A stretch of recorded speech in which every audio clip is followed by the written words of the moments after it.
Bonjour à tous, ravi de vous retrouver dans Smart Job, votre rendez-vous emploi RH, c'est tous les jours du lundi au vendredi. Débat, analyse, expertise et vos rubriques habituelles, bien entendu. Au programme aujourd'hui, dans Bien dans son job, on parle de yoga. Ça permet de développer ses soft skills. On va en parler avec Cécile Jean-Baptiste, elle est coach professionnelle certifiée et auteure d'un livre, justement, Soft Skills, Yoga Coaching. Elle est notre invitée. Les entreprises s'engagent avec notre partenaire Un Jeune, Une Solution.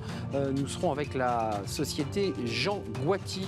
On parlera des métiers manuels, des plaquistes, des plâtriers. C'est un secteur sous tension et ils embauchent. On fera le point avec son PDG dans quelques instants. Le Cercle RH et un grand entretien aujourd'hui avec Sarah Ellery, secrétaire d'État chargée de la jeunesse et de l'engagement.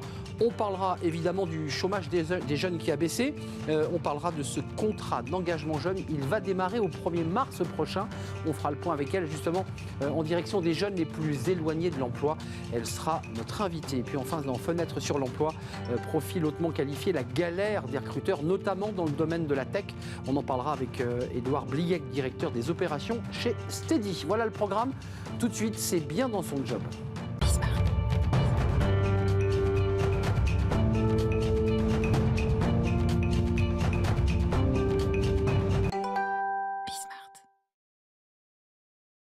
Bien dans son job, bien dans son corps. Voilà, on va parler aujourd'hui de notre corps, de ce que l'on peut être avec notre corps et des postures de yoga. On va parler avec Cécile Jean-Baptiste justement de l'utilité du yoga pour libérer nos soft skills. Bonjour Cécile. Bonjour. Je vous présente, vous êtes coach professionnel certifié et auteur d'un livre justement au cœur du sujet qui nous intéresse aujourd'hui, Soft Skills Yoga Coaching. C'est vous qui avez auto-édité ce livre, une manière de s'auto-coacher et développer durablement ces 20 compétences les plus recherchées par les recruteurs. Ça, c'est intéressant parce que le yoga, il y a des millions de pratiquants. Pour le bien-être, on est bien, on se sent bien. Non, vous allez plus loin.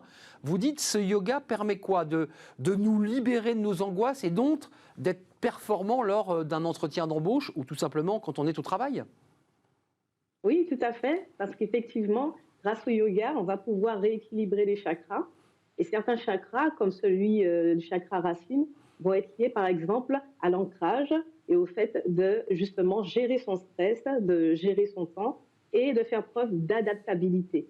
Donc l'adaptabilité, c'est effectivement une compétence rare, une compétence comportementale qui permet justement de faire face au changement. Alors là, Cécile, j'ai l'occasion de vous poser la question. Ça fait évidemment un certain nombre d'années que j'entends ce mot chakra qui fait frissonner mes oreilles. C'est quoi les chakras? Les chakras, ce sont simplement des centres énergétiques. Et effectivement, il y en a 7 qui sont principaux. On part du chakra racine, comme j'ai dit, qui est celui de l'ancrage. Il y a le chakra sacré, où on va pouvoir développer la créativité, où on va être à l'aise avec ses émotions, savoir les exprimer correctement et être également à l'aise avec les émotions des autres. Alors, Et puis il y a aussi le chakra, pardon. allez-y Cécile, allez-y. Et puis il y a aussi le chakra du plexus solaire, où là il va être sujet d'audace. L'audace, le plexus solaire qui est ici, je le montre à l'image, là, dans cette zone-là, sous les côtes.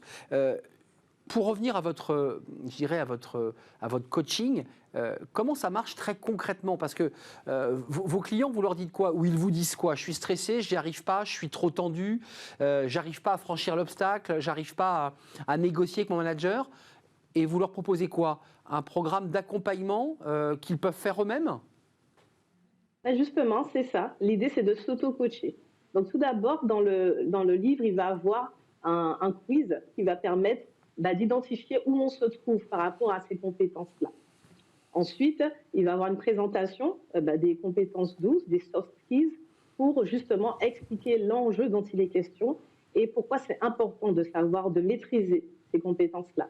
Et enfin, à travers un questionnement, il va avoir une prise de conscience qui va être amorcée et qui va permettre à la personne de se dire voilà où j'en suis avec cette compétence et surtout voilà l'objectif que je me donne vis-à-vis de ça.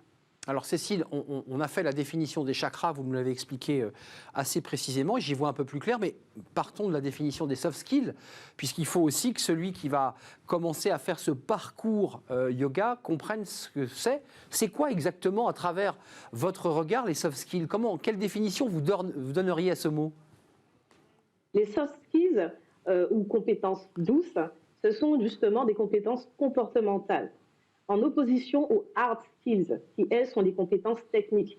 Par exemple, un informaticien, il va programmer. Ça, c'est les hard skills.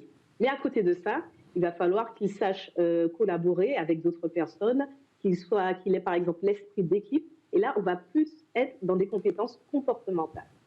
Ça veut dire très concrètement que cette personne peut, en suivant d'une manière très scrupuleuse les conseils que vous lui donnez, quoi faire? Être plus souriant, plus libéré, plus à l'aise, plus authentique aussi? Par exemple, si je garde l'exemple de l'informaticien, on peut avoir des projets et les mener avec une équipe. Et pour cela, il faut avoir du leadership, il faut avoir l'esprit d'équipe, il faut avoir également de l'empathie. Et ça, ce sont des compétences qu'on ne va pas forcément apprendre sur les bancs de l'école, sur la fac. Et effectivement, il va bien savoir programmer, mais derrière, le fait d'être à l'écoute des besoins de ses collègues, ça, ce sont des choses qui, effectivement, s'apprennent au fur et à mesure.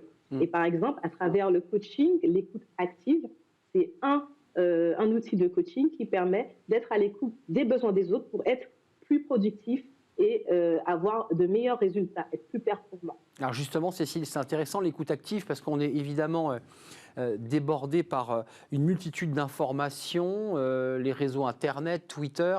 On a bien du mal à avoir une écoute active. Comment on fait pour avoir une écoute active? Quels sont les outils, quels sont les conseils que vous nous donneriez? Alors, l'écoute active, ce qui est important déjà, c'est d'être sincèrement intéressé par ce que nos collègues ou la personne qui est en face de nous va nous dire. D'être vraiment conscient que c'est important. Ensuite, l'idée, c'est comme un fil conducteur, de montrer qu'on est à l'écoute, c'est-à-dire de poser des questions qui sont en parfaite relation avec le besoin qui vient d'être exprimé par la personne qui est en face de nous. Et donc, ça veut dire qu'il faut être connecté et donc en situation de quoi? D'être relâché, d'être... Quelles sont les postures, quels sont les conseils de base que vous nous donneriez? Alors, j'espère que vous n'allez pas me faire des exercices, évidemment, à l'antenne, encore qu'on l'a déjà fait. Mais c'est quoi les postures de base, le pas à pas, pour justement se libérer, être à l'aise? Justement, pour l'écoute active, ou globalement, les postures qui sont liées, comme on dit dans le livre, c'est les link skills, celles qui sont liées au leadership, au fait d'être ouvert aux autres. Eh bien, on va travailler les postures d'ouverture de la cage thoracique. Dans le yoga, ce qu'on appelle en anglais les back bends ou les extensions. Ces postures-là, elles vont pouvoir développer la capacité respiratoire et en ouvrant la cage thoracique, on va tout naturellement être plus ouvert aux autres. Donc, ce qui veut dire quand même, on voit quand même chez ceux qui vont être recrutés, mais aussi chez les managers, chez les décideurs, un fort stress, il y a des nœuds un peu partout. Votre boulot aussi, c'est de défaire tous ces nœuds, en fait. Voilà, c'est-à-dire qu'on va commencer déjà par une prise de conscience, et c'est ça qui est intéressant dans le livre, tout comme un coaching, il y a une amorce, une espèce de prise de conscience de ce que vont créer certains comportements, et justement, c'est de se dire, est-ce que je suis OK avec ça? Est-ce que ça me va? Est-ce que je suis satisfait de cette situation? Et si effectivement, on se rend compte que on est trop renfermé ou on n'est pas assez en relation, dans l'échange avec les collègues et qu'il y a un blocage qui se fait par rapport à ça, c'est là qu'effectivement, on va se dire, ouais, il faut vraiment que je fasse quelque chose. Et du coup, c'est pour ça que c'est vraiment un auto-coaching, puisqu'il y a vraiment, comme un coaching professionnel normal, une prise de conscience qui permet d'amorcer le changement. Alors, il y a une prise de conscience. Ensuite, il y a ce livre qui est très bien expliqué. Je précise pour ceux qui viennent de voir la couverture que Cécile Prem et Cécile Jean-Baptiste, eh bien, ce sont les mêmes personnes. Cécile Prem, c'est votre nom de professeur de yoga. Vous signez ce livre justement par Cécile Prem. Vous faites de l'auto-coaching, mais et vous, comment vous intervenez avec vos clients? J'imagine qu'il y a d'abord une première discussion pour essayer de diagnostiquer, de comprendre la difficulté, puis ensuite vous adaptez en fonction de leurs difficultés les postures. J'imagine que c'est comme ça que vous fonctionnez? Voilà, c'est comme un coaching, c'est-à-dire qu'on va commencer déjà par échanger pour savoir quel est l'objectif. Ensuite, une fois qu'on a déterminé un objectif, même s'il est global, parce que dès le début du coaching, on ne va pas forcément avoir un objectif très précis. Là, l'idée, c'est par le questionnement de faire prendre au fur et à mesure conscience d'un certain nombre de comportements, d'un certain nombre de croyances, des limites qui font que le coaché n'arrive pas à atteindre l'objectif et que justement, il a besoin de coaching pour y arriver. Justement, Cécile, Après, avant de... Ouais, allez-y, je vous ai coupé la parole. Et justement, c'est à partir de ce moment-là qu'on va pouvoir avoir un objectif plus précis et surtout, on va utiliser des outils pour pouvoir entamer la transformation qui est désirée. C'est intéressant, avant de nous quitter, vous imaginiez, quand vous avez, j'imagine, commencé à pratiquer le yoga depuis très longtemps, puisque vous êtes professeur de yoga, finalement avoir à parler de l'entreprise. Quand on est professeur de yoga, on s'intéresse finalement à l'être humain, pas forcément au salarié, pas forcément à celui qui va être recruté. Pourquoi ce choix ? Vis-à-vis du yoga ? Du yoga et du lien que vous faites avec l'entreprise. Oui, ce choix, il s'est fait tout naturellement parce que j'ai fait mon Ikigai par curiosité. Et je me suis rendu compte, à l'issue de ce processus-là, que ma raison d'être, c'était vraiment d'accompagner les autres à aller mieux physiquement à travers le yoga, et aller mieux également dans son poste de travail, dans la vie de tous les jours, puisque maintenant, on sait très bien que le travail occupe une grande partie de nos journées. Et si on ne se sent pas bien dans son travail, si on ne se sent pas bien dans son job, globalement, on a une vie qui n'est pas forcément équilibrée. Ikigai, vous l'avez évoqué, on aura décidément fait une rencontre de définition. En un mot, ça serait quoi votre Ikigai ? C'est quoi comment on peut le définir ? Ikigai, en gros, ce serait la raison d'être. C'est quelque chose qui vient du Japon et qui est issu de l'île d'Okinawa, la fameuse île où il y a le plus de centenaires au monde. Et on s'est rendu compte que justement, ces personnes-là ont une raison d'être. Ce qui fait qu'ils se lèvent tous les matins et qu'ils ont la pêche, l'envie d'y aller, voilà. Ouais, qui donne un sens à notre vie et on a à nous de trouver notre route. C'est de ça dont il est question. La bonne route, en tout cas. Merci Cécile Jean-Baptiste. Cécile Prem, puisque c'est comme ça que vous signez votre livre. Soft Skills, Yoga, c'est du coaching. Auto-coachez-vous et développez durablement les 20 compétences les plus recherchées par les recruteurs. Merci de nous avoir rendu visite en visio. Vous reviendrez peut-être en présentiel la prochaine fois. Merci en tout cas, Cécile. Avec plaisir. Merci Cécile. Cécile. À vous. La suite de notre programme, ce sont les entreprises qui s'engagent en partenariat avec un jeune, une solution. Une entreprise, on la découvre tout de suite, qui recrute et qui va nous raconter bien son histoire et son parcours.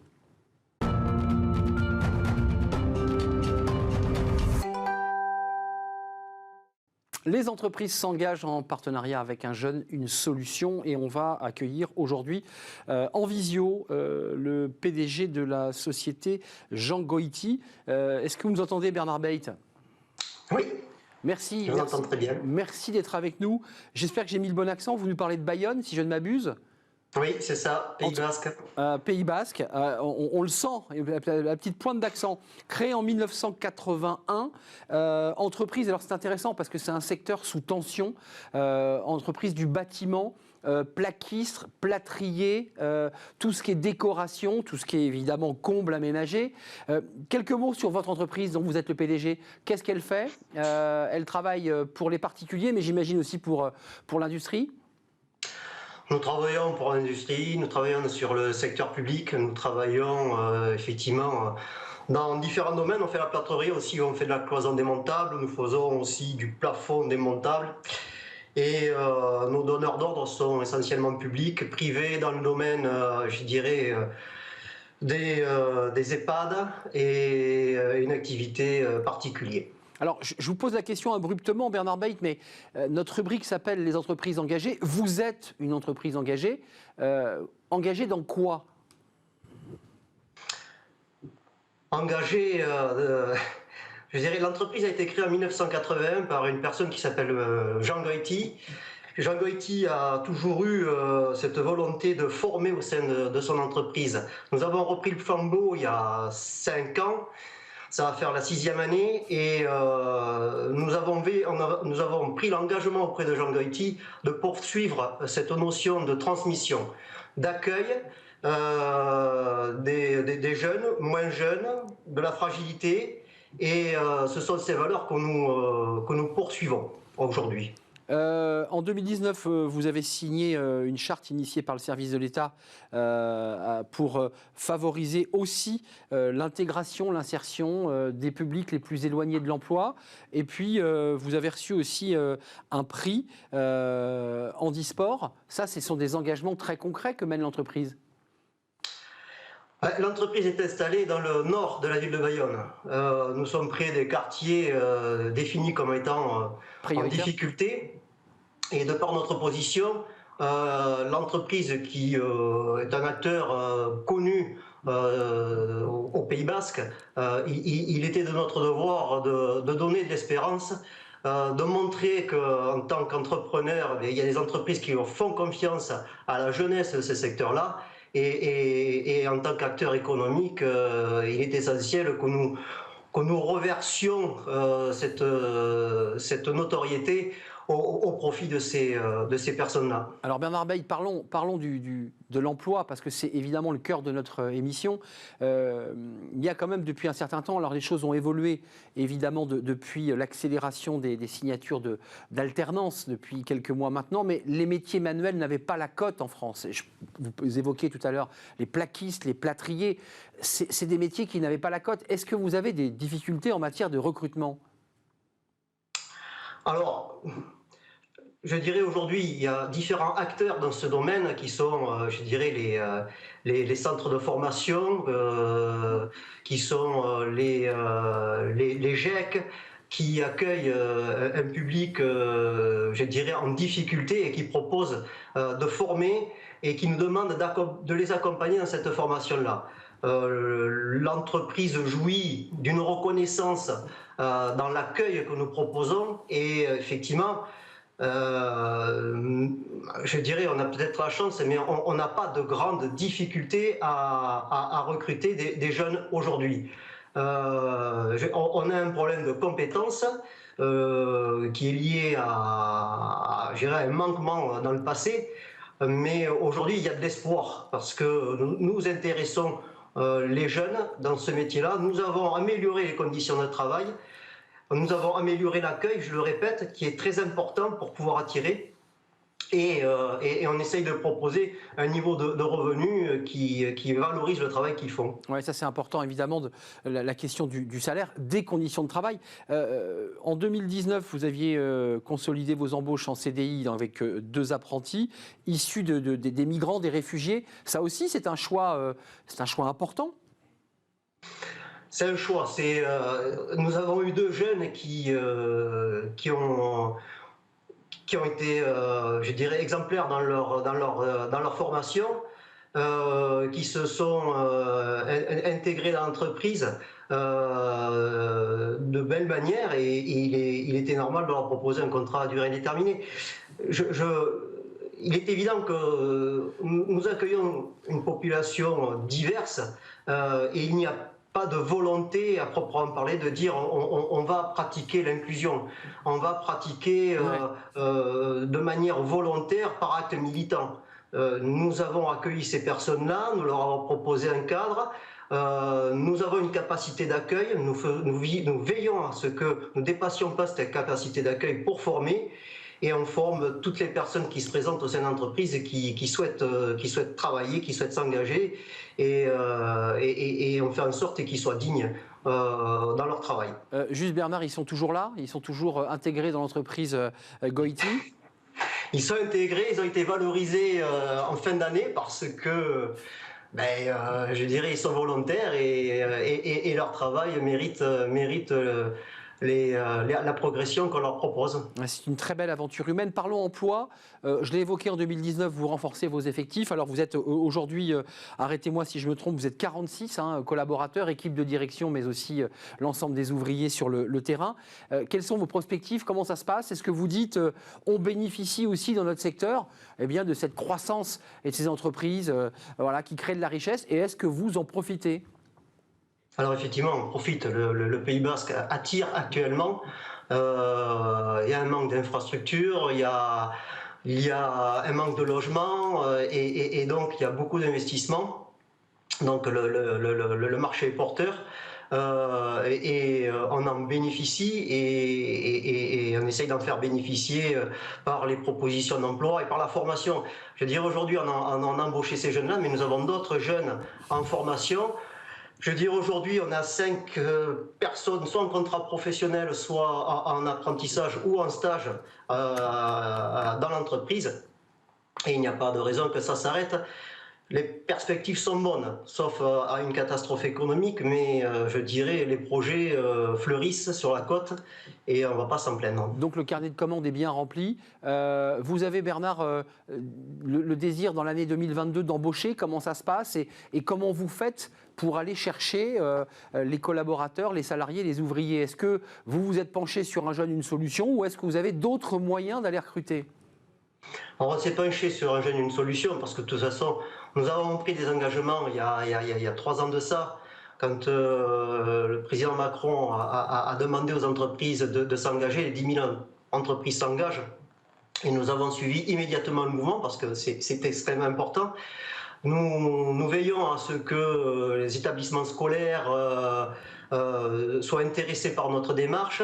Et donc les recrutements se font par les différents réseaux que nous avons, et notamment nous sommes assistés, je précise, je le dis ouvertement, parce que nous avons une fédération française du bâtiment qui est vraiment acteur sur ce domaine-là et qui nous accompagne. Et après, je dirais, il y a toutes les associations sociales qui accompagnent les jeunes dans nos démarches. Bien sûr. Un tout dernier mot, la prospective, nombre d'emplois à créer en 2022, vous avez déjà une idée ou pas? Ou vous êtes totalement plein et vous dites, là pour l'instant, c'est pas la peine d'aller voir l'onglet de notre entreprise Goiti? Là, je dirais aujourd'hui, en recrutement, effectivement, on va limiter, parce qu'on va veiller à pas dépasser gérer nos capacités. Nous restons une entreprise à taille humaine et nous tenons à le rester. Donc, je dirais, nos projets de développement en moyens humains ne vont pas aller en s'agrandissant. Il y a la possibilité d'embaucher encore 2-3 personnes. Voilà, je dirais pour l'instant, parce qu'en 5 ans, on est passé de 39 salariés à 45, ce qui est déjà pas mal. Oui, c'est vrai. On va essayer de pérenniser ce que nous faisons. Vous allez stabiliser. Merci Bernard Beit. Vous êtes le PDG de la société Jean Goiti, qui est une figure, je dirais, dans les entreprises de Bayonne. Entreprise engagée, on l'aura entendu, tant sur les questions d'insertion sociale que sur cette volonté de tendre la main à ceux qui étaient un peu ou énormément éloignés de l'emploi à travers tous les métiers dont on a parlé, des métiers techniques et passionnants. Merci de nous avoir rendu visite de Bayonne. Et puis j'ai vu que vous étiez tintinophile, parce que derrière vous aviez Tintin et Milou. Ah bah oui, et oui, vous aimez Tintin. Et bien alors, et bien là. Merci à vous Bernard, à très bientôt. À très bientôt, merci. On fait une courte pause, évidemment, puis on se retrouve pour le cercle RH, notre débat. Aujourd'hui, c'est un grand entretien avec Sarah El-Haïry, secrétaire d'État en charge de la jeunesse et de l'engagement. On va parler avec elle du chômage des jeunes. Le chômage a baissé, mais il a aussi beaucoup baissé chez les jeunes. On parlera du service civique, on parlera du contrat d'engagement jeune, ça démarrera le 1er mars. Et puis on parlera des élections, parce que les jeunes, pour un grand nombre d'entre eux, ont décidé de ne pas aller voter. Préfèrent-ils l'entreprise, le fait de créer leur propre entreprise? On en parle avec Sarah El-Haïry, la secrétaire d'État en charge de la jeunesse. C'est juste après cette pause.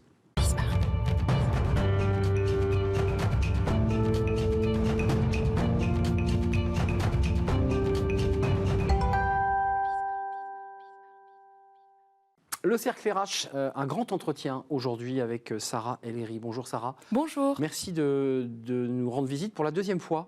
C'est un vrai plaisir de vous accueillir. Secrétaire d'État chargée de la jeunesse et de l'engagement auprès du ministre de l'Éducation nationale, de la jeunesse et des sports. On va parler évidemment de tous les sujets qui concernent la jeunesse. Les chiffres du chômage, on va les commenter parce qu'ils sont bons sur le plan général, mais bon aussi en particulier sur les jeunes. Le service civique, bien entendu. Le contrat engagement jeune, ça sera le 1er mars et c'est un sujet très important. Puis on parlera aussi, il faut en parler, du rapport des jeunes à la politique, qui semblerait, ces jeunes, être plus proches de l'entrepreneuriat que du bulletin de vote. On va en parler avec vous dans quelques instants. D'abord, les chiffres du chômage. Commençons par l'actualité, parce qu'ils ont baissé considérablement, bien au-delà d'ailleurs des chiffres d'avant Covid, des chiffres excellents. Et avec des chiffres, on va les découvrir, où le niveau des jeunes a baissé de moins 8,2% selon les chiffres de la DARES. Qu'est-ce que ça vous inspire? Vous allez me dire, bon, on est en campagne moins 0,5 au 4e trimestre 2021 selon les chiffres DARES. Ça vous inspire quoi? Vous dites notre politique est la bonne? Quand on assume que c'est l'emploi, le travail qui émancipe, et qu'on a le président qui a fait la politique la plus ambitieuse envers les entreprises et les jeunes, alors oui, ça paye. Et ça paye de plusieurs manières. Aujourd'hui, quand on voit le plan Jeunes d'une solution, c'est 9 milliards d'euros injectés, mais ce n'est pas 9 milliards juste simplement d'euros. C'est 4 millions de jeunes qui ont bénéficié de contrats d'alternance, de formation. Ça, c'est une nouveauté, hein, l'alternance qui a cartonné. Mais parce que, pour une fois, on change en fait le regard sur l'alternance. On dit aux entreprises, faites-leur confiance. La meilleure des formations, c'est celle qui sera à vos côtés. Et en plus de ça, on vous aide financièrement sur cette première prise de risque. On dit aux jeunes, vous savez, l'alternance, c'est une voie d'excellence. Arrêtez parfois de vous imposer des méthodologies d'apprentissage qui ne sont pas faites pour vous. On peut avoir des magnifiques parcours pour l'alternance, avec l'alternance, et quel que soit d'ailleurs le diplôme, du CAP au master, l'alternance est pour tous. Résultat des courses, on bat tous les records. C'est important de le dire, au master, et ce ne sont pas, parce qu'il y avait un vrai débat sur les métiers manuels, c'est aussi de l'alternance dans tous les secteurs du tertiaire. L'immobilier, commercial, on peut devenir ingénieur, on peut faire des études de communication. Aujourd'hui, toutes les formations sont quasiment ouvertes à l'alternance. Pourquoi? Parce que c'est finalement une méthodologie où tu apprends la théorie et tu la pratiques. Et la meilleure manière aussi d'avoir finalement de l'expérience. La première question qu'on te pose quand tu arrives à un recrutement, on te dit, est-ce que vous avez de l'expérience? Mais si on t'a jamais donné la chance d'avoir une expérience, c'est quand même un cercle vicieux, cette histoire. Vous êtes tous arrivés, ça. Hein. Et on se mord la queue. Hein. Je parle quasiment en reconnaissance de cause. Ouais. Et donc, pour casser ça, tu as deux choses. Soit, effectivement, tu as l'occasion, l'opportunité d'avoir eu un stage, sauf qu'on sait que les stages, c'est très compliqué parce qu'il y a une histoire de réseau. Et pour rompre cette inégalité d'accès au réseau, c'est quand même pas le plus simple. L'alternance, ça te permet de réduire le coût de ta formation, quand c'est une formation en plus dans une école, par exemple. Et puis d'apprendre concrètement. Et d'apprendre en faisant, et d'avoir un réseau professionnel, et surtout d'avoir une expérience qui devient fondamentale. Deux chiffres, moins 17,8 sur un an, c'est 87 400 inscrits en moins en France métropolitaine, ça c'est le chiffre, mais il y a toujours ce mais, et je sais que la bataille est rude, le taux est toujours de 19,2% de demandeurs d'emploi, qui est supérieur évidemment au niveau moyen de l'ensemble des demandeurs d'emploi, même si le nombre de chômeurs a baissé considérablement. Il y a encore du travail.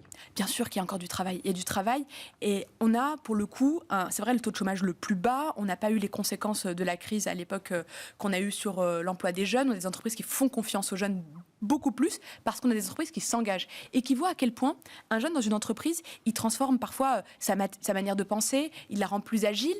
Notre job aujourd'hui, c'est de faire qu'on reconnaisse plus les compétences acquises, les soft skills, qui sont acquises en dehors du parcours universitaire ou scolaire. De donner aussi le goût de l'entrepreneuriat, parce qu'il y a plusieurs voies pour réussir. Il faut que chaque jeune, et pour le coup, on n'a aucune doxa, nous, sur le sujet. On pense juste que chacun a sa place dans notre pays, quel que soit son parcours. Oui, ça, c'est la philosophie. Totale. La liberté par le travail. Il reste encore un peu de chemin, puisque ces chiffres sont supérieurs à la moyenne européenne. Donc, effectivement, il faut continuer cette politique. Juste peut-être, est-ce que cette politique, elle est aussi le fruit de transformations qui ont commencé dès 2017. Je pense à la réforme du marché du travail qui avait été portée par Muriel Pénicaud et ensuite par Elisabeth Borne. C'est bien le fruit de transformations aussi très structurelles qui, je suis sûre, nous amèneront à gagner cette bataille du chômage et en particulier du chômage des jeunes. Juste un mot, parce que vous êtes exprimé sur le wokisme, le communautarisme sur les antennes de France Culture. Je voudrais le relier avec la thématique de notre émission. Vous dites, c'est un vrai danger, ça pose un énorme problème, notamment chez les jeunes, évidemment. Je me suis laissé dire que ces jeunes porteurs de une forme de combat, de militance, cancel culture, wokisme, communautarisme, déposaient pas leur militance à la porte de l'entreprise et qu'ils la transportaient dans l'entreprise. Est-ce que vous pensez que c'est le ferment d'une forme de délitement de l'entreprise, ce type de façon de militer? Moi, je crois que c'est dangereux pour l'unité aujourd'hui au sein de l'entreprise. Faire entreprise, vivre sa culture d'entreprise, c'est aussi porter un message universaliste. Moi, je crois que le plus important, c'est que si aujourd'hui on combat les idées qui sont des idées communautaristes ou séparatistes, c'est pour garder une sorte d'unité, de lutter contre les discriminations à l'embauche, les discriminations quand tu veux louer un appartement, mais sans faire de ces combats-là des combats de communauté. Pourquoi ? Parce que ça serait finalement trahir un peu l'idéal français. L'idéal français, c'est quoi ? C'est le mérite, l'émancipation. On ne te regarde pas par ton prénom, on ne te regarde pas par ton lieu de naissance, mais au contraire, par tes actions. Ça, c'est le principe même de l'universalisme français. D'accord. En tout cas, c'est le mien. Mais dans la réalité, c'est plus compliqué. On voit des jeunes qui vous disent « mais moi, j'ai tout fait bien ». Mais je suis d'un quartier de populaire ou de banlieue, j'ai pas le bon prénom, j'ai pas le bon nom de famille, j'ai les bons diplômes, mais je peux pas accéder. Ça pose quand même une question autour de la discrimination. Bien sûr, ça pose une question absolument fondamentale. La discrimination à l'embauche, elle est condamnée. Elle a la vocation à être encore plus lourdement condamnée. C'est pour ça qu'on démultiplie les contrôles. Mais au-delà de ça, moi, j'ai pas envie de laisser finalement un truc s'installer dans notre pays. C'est ce qu'on appelle le discours victimaire. C'est dire à ces jeunes, parce que vous portez ce prénom, parce que vous venez de ce quartier-là, eh bien, c'est foutu d'avance pour vous. Pas du tout. Au contraire, oui, il y a des situations de discrimination et c'est une réalité, il faut lutter contre. Et d'ailleurs, on a tous des amis autour de soi qui ont vécu ces moments-là où on les a vécus soi-même. Mais ce sont des combats de société. Et donc, je dis à ces jeunes... Ne sois pas victime et sois acteur. Jamais, c'est ça, jamais, n'accepte jamais que l'autre te définisse comme une victime ou une victime potentielle. Par contre, dénonce à chaque fois que tu es victime d'une situation. Ne l'accepte pas. Ne la laisse pas surtout briser tes rêves. Au contraire, prends le contre-pied. Entreprends. Créons des réseaux finalement d'engagés et d'engagement qui permettent soit d'entreprendre, soit finalement de transformer les RH à l'intérieur. Quand on voit à quel point aujourd'hui les entreprises galèrent à recruter des jeunes avec des talents. Parce que parfois... Les fameux talents. Eh bien oui, mais je crois que notre pays est rempli de talents. On les regarde peut-être pas suffisamment. On ne regarde pas à quel point ce sont des talents potentiels. Alors moi, je dis quoi ? Aux grandes entreprises, ouvrez vos portes, bon sang, faites confiance, parce qu'ils vont s'épanouir à l'intérieur. Et ne tombez pas dans les idées, finalement... très traditionnel du diplôme qui finalement reconnaît des compétences. Moi, je crois au contraire aux théories et aux techniques aujourd'hui de recrutement alternatif par le jeu vidéo, par la compétence, par l'expérience. Parfois contestées d'ailleurs, ces techniques. Exactement, parfois contestées. Mais moi, je crois que c'est une voie parallèle qui permet à des jeunes qui aujourd'hui trouvent plus d'ailleurs d'offres d'emploi sur Le Bon Coin ou sur les réseaux sociaux que par certaines grandes organisations qu'on connaît. L'idée, elle est simple, c'est ne vous fermer aucune voie. Et faites confiance, ce sont des entrepreneurs dans leur esprit. En tout cas, vous dites ne soyez pas des victimes de ce système qui existe, mais devenez des acteurs de votre construction. Moi, je considère que ce sont des comportements déviants. Quand il y a une situation discriminante dans une entreprise, et il y en a, l'État, notre pays a vocation à les condamner et à les sanctionner lourdement, parce qu'ils trahissent... Mais inversement, ceux qui portent la culture wokiste ou qui essaient de la faire vivre en entreprise, qu'est-ce qu'on fait ? Moi, je combats. Je combats cette culture wokiste au sein de l'entreprise parce que je pense qu'elle fragmente, comme elle fragmente au sein de notre société. Elle crée finalement des communautés, de la séparation, alors même que lutter contre les discriminations, qu'elles soient racistes, homophobes, antisémites, en fait... elle touche tout le monde, donc c'est un combat de société. On ne va pas commencer à se regarder en fonction de finalement un héritage et se dire moi mon combat doit se résumer là. Pas du tout. Je crois qu'au contraire, les Lumières nous ont donné cette grande liberté de dire moi je me lèverai à chaque fois qu'il y aura une discrimination dans notre pays et on ne les laissera pas s'installer. 2022, année européenne de la jeunesse, c'est évidemment la présidence du Conseil de l'Europe par la France. On en a beaucoup parlé dans les médias, avec une rencontre des jeunes Européens à Strasbourg, alors évidemment en présence de Jean-Michel Blanquer, le ministre de l'Éducation nationale. Vous étiez présente, bien entendu. Des jeunes ont évoqué quoi ? L'idée de faire des quotas de jeunes ? Effectivement. On en arrive à l'idée de... alors, pas des quotas en entreprise, là. Ils réclament des quotas sur les listes électorales. Exactement. Il y a des mouvements de jeunesse aujourd'hui. Mais on ne va pas s'en sortir. Eh ben, je crois que c'est absolument le mauvais prisme. C'est exactement ce qu'il ne faut pas suivre comme idée ou comme idéologie imposée. C'est les conséquences du discours wokiste, intersectionnel, qui finalement catégorise chaque citoyen. Moi, je crois que les grands combats de notre société aujourd'hui, c'est comment permettre à chacun d'être un citoyen acteur de sa vie, de donner cette confiance nécessaire, de faire émerger le pouvoir d'agir de chacun.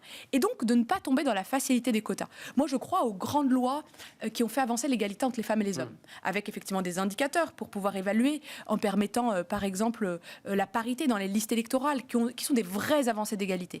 Mais attention, nous ne sommes pas les États-Unis d'Amérique, ce n'est pas notre histoire, et c'est une histoire bien anglo-saxonne qu'il faut leur laisser. Alors, Pas de quotas sur les listes électorales, ça c'était évidemment... Par contre, lutter contre l'abstention. Lutter contre l'abstention.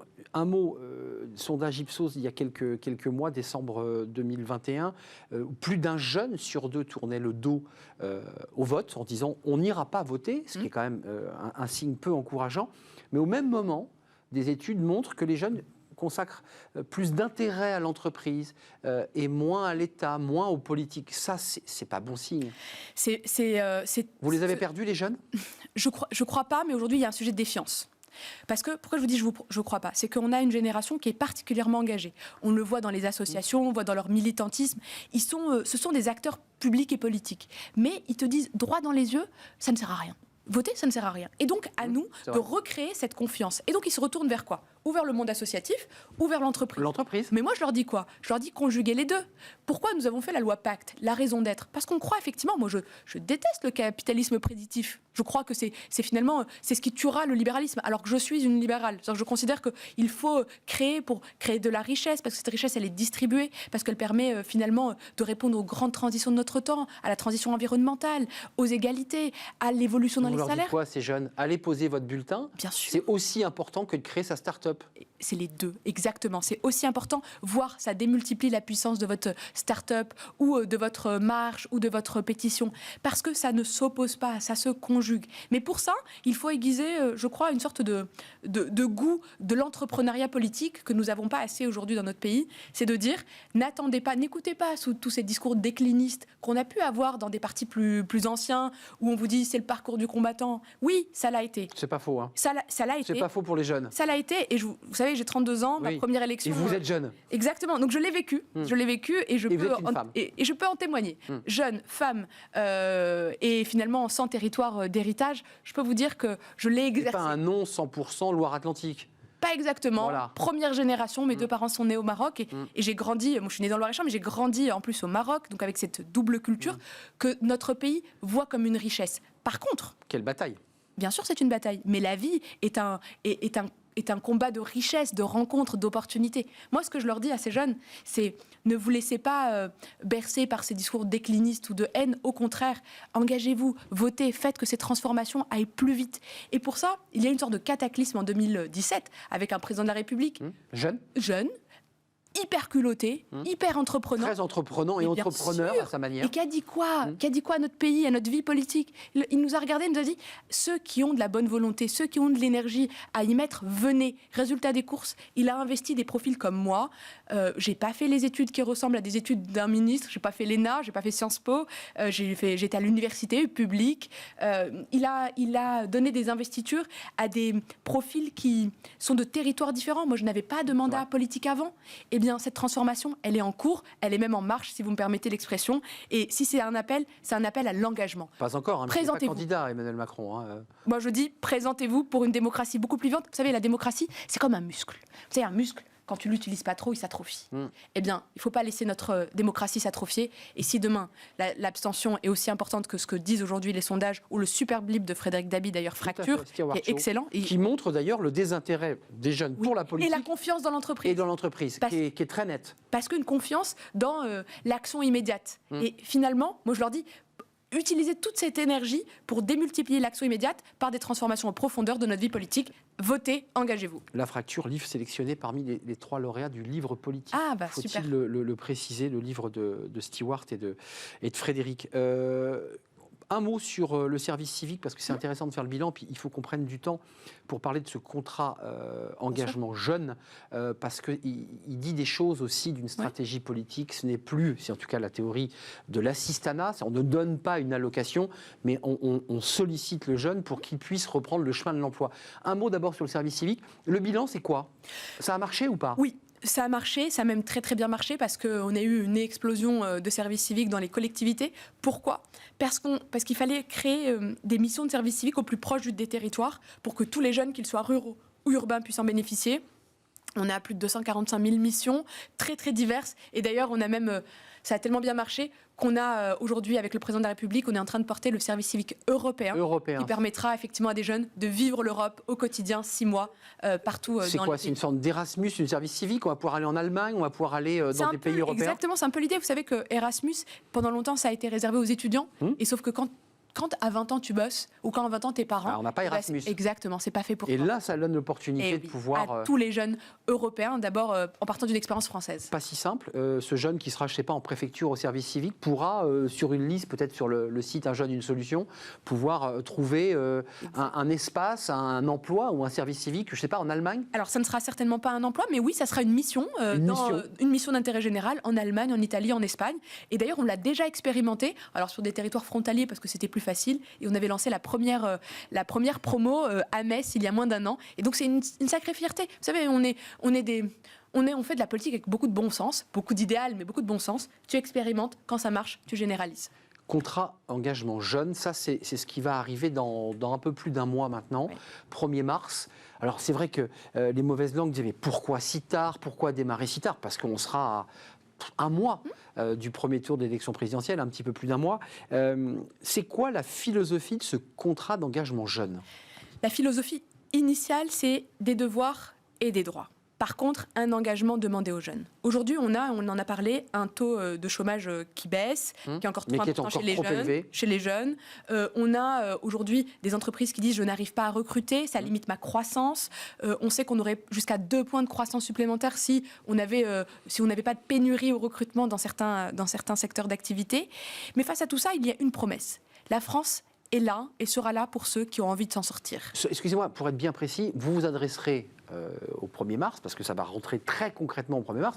Il y a déjà des expérimentations sur lesquelles qui vous permettent évidemment d'observer sur des populations les plus éloignées de l'emploi. Oui, on est bien d'accord. On est très bien d'accord. On cible en particulier les 400 000 jeunes qui sont très très éloignés du service civique, des services d'engagement, des CDD, des CDI qu'on a aujourd'hui dans le monde de l'intérim.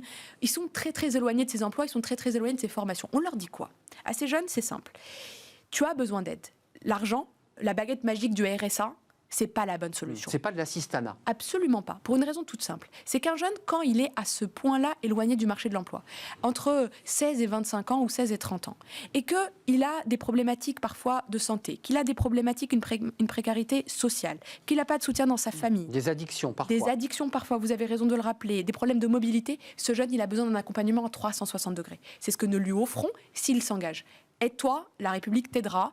C'est philosophiquement notre pensée, parce que l'accompagner dans une formation, l'accompagner pour lutter contre parfois tous ces démons plus internes, l'accompagner pour trouver un logement et le sortir finalement de toutes ces précarités qui sont multiples, en l'aidant financièrement, parce qu'il y a une aide financière de 500 €, jusqu'à 500 € s'il en a besoin, c'est finalement lui donner tous les outils pour avoir confiance et s'en sortir durablement. Et donc, de ne pas le mettre dans cette situation de on te verse 500 € et tu te débrouilles tout seul. Par contre, le contrat moral qui est posé, c'est que si tu ne t'engages pas, si tu ne respectes pas le présentiel, les formations, alors on suspend. Et c'est normal, parce que je crois que le contrat, c'est l'engagement réciproque l'un vis-à-vis de l'autre. Et c'est ce que nous posons aujourd'hui avec le contrat d'engagement jeune. Sarah Ellery, la vraie question, la philosophie est très claire, on a bien compris le donnant-donnant avec ces jeunes. La vraie question, c'est d'aller les chercher.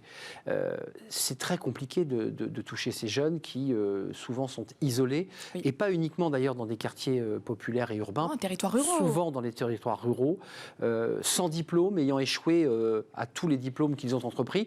Comment vous allez les chercher? Comment vous leur donnez envie de s'engager? On change fondamentalement de philosophie. D'habitude, d'abord on leur dit venez. Dans les missions locales, venez à Pôle emploi. Mais en fait, on change un peu de Ils ne viennent pas spontanément à Pôle emploi. Ils ne viennent pas vraiment spontanément. Non. On en a la preuve. Là où on change de philosophie, c'est qu'on a déjà des équipes qui vont aller vers eux. Ça, c'est la première chose. Mais surtout, on va conventionner avec les associations, les structures qu'ils connaissent. Les maisons rurales, l'école de la deuxième chance, les associations sportives. Et donc, on va s'appuyer sur toutes les personnes d'autorité. Exactement. Toutes ces hommes et ces femmes qui aujourd'hui font vivre d'une certaine manière la solidarité, le lien social jusqu'au plus près d'eux, en leur disant, eh bien, vous avez confiance en eux, si vous avez confiance en eux, ayez confiance en nous, on fera ensemble pour s'en sortir. Et on saura aider tous les besoins pour que finalement, quand tu commences ton premier job, tu sois parti pour construire ta vie et finalement reprendre le volant de ta destinée. Donc c'est ce qu'on appelle les NEETs, c'est un mot qu'on utilise beaucoup, c'est-à-dire ils n'ont rien ou ils n'ont plus rien. Ni emploi, ni formation, ni engagement. C'est vraiment de l'isolement et une précarité très accrue. Le dispositif démarrera le 1er mars, évidemment. Mais on croit que chaque jeune est un talent. Voilà. Donc fondamentalement, il suffit parfois d'un tout petit déclic, un regard de confiance. Bien sûr, parce que nous, on croit en eux. Nous, on croit que personne n'est condamné à vivre à côté de la société. Chacun a quelque chose à apporter. Et c'est parce que c'est notre idée fondamentale qu'on se dit, ce jeune, il ne faut pas se débarrasser de lui comme on aurait pu l'entendre en disant mais donne-lui le RSA, ça ne sera plus ton sujet. Bien sûr que si, c'est mon sujet. Oui, c'est ça, en lui jetant cette somme. C'est finalement le condamner à ne pas s'en sortir, alors que si on investit dans son accompagnement, si il reprend confiance en lui, si on l'aide au début, eh bien oui, il est parti pour reprendre les rênes de sa vie. Vous soulevez un sujet politique, parce que le RSA vous avez été reproché en disant que vous n'aviez pas mis en place le RSA. Parce qu'on a fait mieux. 25. On a fait mieux. Et dans une note Terra Nova, qui est un think tank sérieux, il évoque l'idée qu'il n'est pas exclu de pouvoir mettre un RSA, mais qu'il faut quand même, dit-il, s'appuyer sur le contrat engagement jeune pour faire réellement une vraie prestation. Vous venez de dire un mot hyper important. Il ne faut pas nier la précarité de certains jeunes. Oui. Et ça, c'est une réalité. Oui. Il y en a qui se retrouvent dans leur voiture, isolés socialement. Par contre, comment on a construit le contrat d'engagement jeune, on ne l'a pas construit tout seul dans un coin dans un bureau. On a saisi, c'est même moi qui ai saisi, le Conseil d'orientation de la jeunesse, toutes les organisations de jeunesse, pour nous challenger. Ensuite, on l'a travaillé avec les assos. Et finalement, c'est le produit, c'est pour ça que ça a pris un peu de temps, et ça répond à votre question de tout à l'heure, c'est l'évolution d'un projet qui doit répondre à des besoins et pas de l'affichage partisan ou politique pour dire, bah voilà, nous avons une mesure démago. Alors, on en reparlera, nous, le 1er mars, et à partir du 1er mars dans l'émission, évidemment, pour détailler ce contrat d'engagement jeune. Juste deux questions qui sont des questions importantes. Vous parlez d'addiction, vous parlez de difficultés parfois médicales, de jeunes coupés des soins. Au-delà de l'accompagnement, d'une formation, est-ce que vous avez prévu aussi, du côté d'Olivier Véran, l'idée qu'on les accompagne aussi sur le plan psychologique, psychiatrique? Parce que c'est aussi parfois des jeunes liés aux addictions, liés à des problèmes d'alcool qui ne sont plus en capacité de travailler. Vous avez tout à fait raison. Aujourd'hui, on crée une sorte de bouclier de protection vis-à-vis des jeunes et par rapport à toutes les nouvelles violences ou tous les risques d'addiction. Que ce soit les addictions qu'on connaît un peu plus traditionnelles, drogue, alcool, qui sont des addictions classiques, des addictions liées au jeu. On a des drames aujourd'hui liés au jeu. Les addictions aujourd'hui des jeux vidéo également. Je pense aux paris sportifs, mais aussi aux jeux vidéo. Et finalement, ce sont des nouvelles formes de violence sociale qu'on accompagne en créant, par exemple, un chèque psy qui aujourd'hui intègre l'accompagnement. Donc il sera aussi dans la proposition, parce qu'il y aura quand même un guichet, j'imagine que c'est Pôle emploi, c'est les missions locales, parce que l'association, une fois qu'elle aura détecté ce jeune et qu'elle lui aura parlé, puisque c'est de ça dont il est question, il faudra quand même qu'à un moment donné, quelqu'un, lui ou la structure, vienne et se rencontre. Enfin, il faut qu'il se passe quelque chose. Il va se passer quelque chose, et d'ailleurs, ce qu'on a souhaité, et c'est le plus important, c'est que la personne qui va l'accompagner, elle va l'accompagner du début jusqu'à la fin. Quel que soit son référent. Son référent restera le même, parce que je crois à cette relation de confiance, et parce que c'est dur pour quelqu'un d'expliquer ses galères à plusieurs personnes. C'est dur de demander à quelqu'un de revenir sur son histoire. Alors là, eh bien, ça ne sera plus le cas. Au moment de la prise en charge et de la signature du contrat, il y aura un référent. Donc, il signe un contrat, il s'engage. Oui. Une sorte de charte d'engagement. C'est un contrat. C'est un contrat. C'est aussi pour ça que ce mot est reste. Oh, il est signé, il est écrit, ce contrat, là, il est formalisé. Oui, avec il y a des choses précises qu'il devra remplir. Des engagements réciproques. C'est-à-dire, en un mot, il faudra que tu te lèves le matin. Il faut que tu viennes, il faut que tu te formes, il faut que tu sois présent aux réunions collectives, il faut que tu honores les formations qui vont être les tiennes.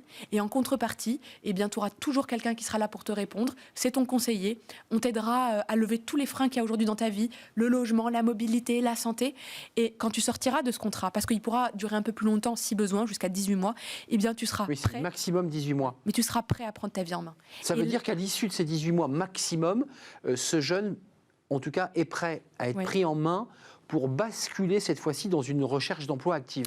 Ou déjà d'être en insertion professionnelle. D'ailleurs, on s'est appuyé sur la réussite de la garantie jeune, qu'on a déjà beaucoup fait évoluer au fur et à mesure de ce quinquennat. Et la garantie jeune, c'est un taux de transformation aujourd'hui de plus de 80, quasiment 80% d'insertion économique et sociale. Et c'est en partant de quelque chose qui fonctionne, qu'on a évalué, finalement, qu'on généralise et on en prend le meilleur. Eh bien, vous reviendrez nous parler de ce contrat d'engagement jeune. Avec grand plaisir. Je sais que les médias vont s'emparer. Et d'ailleurs, l'entrepreneuriat est dedans. Et l'entrepreneuriat. Et le BAFA, oui, on ne l'a pas dit, mais c'est important. Ça permet aussi... Toutes les voies professionnelles. Tout ce qui permet de sublimer le talent de chacun de nos enfants. Le BAFA, c'est ce diplôme pour être animateur de colonies de vacances ou de centres aériens, ou de périscolaires. 50 000 emplois non pourvus l'année prochaine, c'est une vraie pénurie, quasiment autant que dans l'industrie ou la restauration. Et ce sont des métiers de l'humain qui ont énormément de sens et qui plaisent en général aux plus jeunes. On n'a plus le temps, mais les salaires sont trop bas, disent les assistants. Très juste. Périscolaires. Des annonces dans quelques semaines sur d'ailleurs les salaires du monde du périscolaire, de la médiation, de la culture. On va atterrir sur 4 assises qui ont été faites du monde de l'animation, et ça sera peut-être l'occasion de vous raconter tout ça. Dieu sait s'ils sont importants, ces animateurs périscolaires qui accompagnent vos enfants après l'école. Exactement. Merci Sarah El Haïry d'être venue nous rendre visite, secrétaire d'État en charge de la jeunesse et de l'engagement, avec sous le bras, mais bon, qui n'est pas encore totalement ouvert, le contrat d'engagement jeune. Merci de nous avoir rendu visite, c'est un vrai plaisir. On termine notre émission avec Fenêtre sur l'emploi. On parle recrutement, évidemment, dans la tech, avec des profils hautement qualifiés, et c'est un vrai casse-tête. On en parle.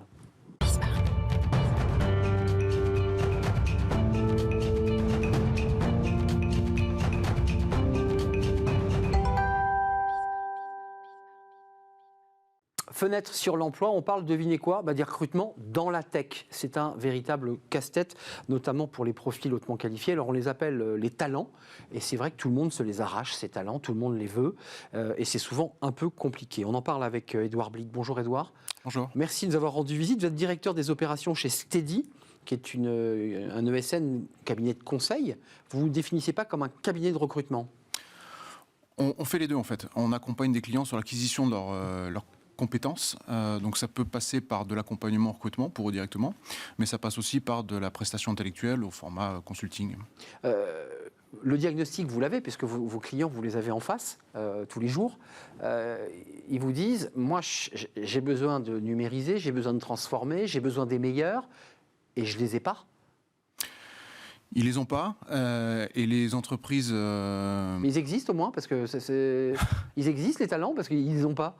Il y en a des talents. Il y en a. Ce qu'il faut savoir faire, c'est savoir comment les séduire pour rejoindre un projet d'entreprise. Il faut savoir, par exemple, en 2021, le constat, c'est qu'il y a le déficit de ressources, il est à peu près 4-5% dans la tech. Donc ça fait à peu près 80 000 postes non pourvus.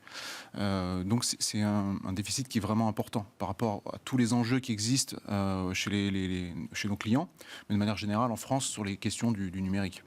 Les métiers en tension, là, en ce moment, c'est la cybersécurité, parce que les entreprises, depuis quelques années, enfin depuis peu d'ailleurs, découvrent les risques en matière de cyber et ont besoin, et là aussi, là, métier sous tension, on ne trouve pas.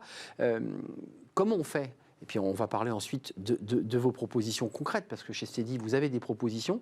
Comment on fait? On ouvre plus d'écoles de tech? Comment on fait? C'est quoi l'idée? On va chercher des informaticiens ailleurs? Il y a plusieurs pistes. Alors, il y a la construction un peu long terme qui est de dire qu'il faut qu'on forme plus en amont. Il faut aussi aller chercher plus de parité, parce qu'on est dans un métier où il y a quand même un déficit de population féminine qui est très important. Donc, aller séduire la population féminine pour leur dire venez travailler avec nous, on fait tomber un peu les clichés du geek un peu classique. Ça avance doucement. Ça avance très doucement. Il faudrait aller beaucoup plus vite là-dessus. Donc ça, c'est une des pistes. Après, il y a aussi aller chercher des talents à l'étranger. Et proposer aussi aux salariés dans les grands groupes, notamment, de faire des reclassements avec des formations. On a des métiers qui sont en fin de vie. Utilisons ces ressources-là, qui sont intéressés pour travailler sur du numérique, pour les former et les intégrer ensuite. Ça, c'est intéressant ce que vous dites, c'est-à-dire dans certains métiers dont on sait qu'ils sont arrivés en bout de piste et qu'ils vont disparaître, c'est d'aller créer de l'employabilité par le biais d'une formation et de les faire basculer dans la tech. Est-ce qu'on a commencé à le faire, ça, ou pas? C'est pas si simple. J'ai l'impression qu'on en parle beaucoup, mais on le fait pas. Je pense que les ponts entre les organismes de formation et les grandes entreprises sont pas si existants que ça aujourd'hui, et c'est le plus gros frein pour moi au démarrage de ce type de reskilling. Qu'est-ce que vous proposez, vous, chez Steady? Parce qu'il y a tout un environnement pour attirer les talents, ceux qui sont hautement qualifiés. On l'a évoqué plusieurs fois sur ce plateau, il y a les enjeux de télétravail, il y a le salaire, il y a le cadre de vie. Est-ce que les hauts talents, les talents qualifiés de la tech, ont les mêmes exigences que les salariés? Ils disent, moi je veux un cadre de vie, j'en ai marre de bosser 15 heures par jour. Est-ce qu'ils en sont là? Parce qu'ils sont extrêmement convoités, donc ils ont un peu la main quand même. Il est évident que le rapport de force, c'est complètement inversé. Oui. Ce qu'on pouvait connaître il y a 10 ans et ce qui existe aujourd'hui, ça s'est complètement inversé. Maintenant, ce qu'il faut savoir, c'est quelles sont les attentes des candidats dans la tech et le numérique. Et c'est un peu pour ça que Steady a été créé il y a 2 ans. On est parti du constat, suite à une enquête qu'on avait fait avec Harris Interactive, qui mesurait un peu les pain points du métier du service. Et un des problèmes qui existait, c'était tout ce qui touche à la transparence financière. Le modèle, il a 25 ans et les nouvelles générations ne s'inscrivaient pas là-dedans. Donc c'est la raison pour laquelle on a mis en place la transparence financière, c'est pour aussi répondre à ces attentes-là. Après, il y a aussi la flexibilité. De plus en plus de talents, au bout d'un certain nombre d'années, quand ils arrivent à une certaine seniorité, ils sont en recherche de plus d'autonomie, donc ils veulent basculer freelance. Et il y a peu de structures qui proposent un accompagnement. C'est exact. Donc chez Steady, on a dit, on vous prend en CDI avec nous sur nos projets, comme en freelance. Et si vous voulez basculer d'un modèle à l'autre, c'est possible. Donc vous offrez les deux possibilités à ce talent. Vous lui dites, OK, ça fait 20 ans que tu as acquis une compétence, que tu es un très bon. Tu peux basculer en indépendant, mais tu peux aussi, parce que l'offre t'intéresse, passer en CDI.